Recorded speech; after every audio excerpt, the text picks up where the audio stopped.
Les chants de Maldoror. Écrit par le comte de Lautréamont. Chant premier. Strophe 1.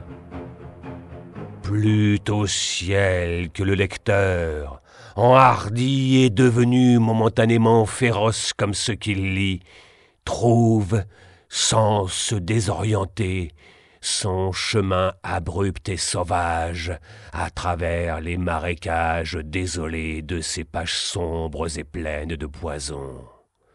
Car, à moins qu'il n'apporte dans sa lecture une logique rigoureuse et une tension d'esprit égale au moins à sa défiance, les émanations mortelles de ce livre imbiberont son âme comme l'eau le sucre. Il n'est pas bon que tout le monde lise les pages qui vont suivre. Quelques-uns seuls savoureront ce fruit amer sans danger. Par conséquent, âme timide, avant de pénétrer plus loin dans de pareilles landes inexplorées, dirige tes talons en arrière et non en avant. Écoute bien ce que je te dis. Dirige tes talons en arrière et non en avant, comme les yeux d'un fils qui se détourne respectueusement de la contemplation auguste de la face maternelle.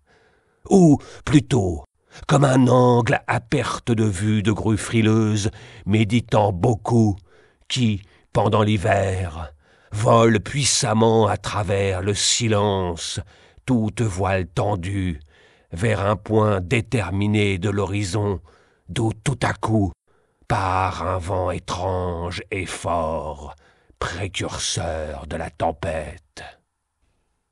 La grue la plus vieille, et qui forme à elle seule l'avant-garde, voyant cela, branle la tête comme une personne raisonnable. Conséquemment, son bec aussi qu'elle fait claquer, et n'est pas contente. Moi non plus, je ne le serais pas à sa place.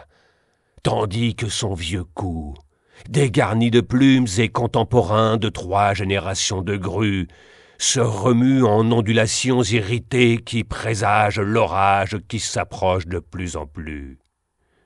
Après avoir de sang-froid regardé plusieurs fois de tous les côtés avec des yeux qui renferment l'expérience, prudemment, la première, car c'est elle qui a le privilège de montrer les plumes de sa queue aux autres grues inférieures en intelligence.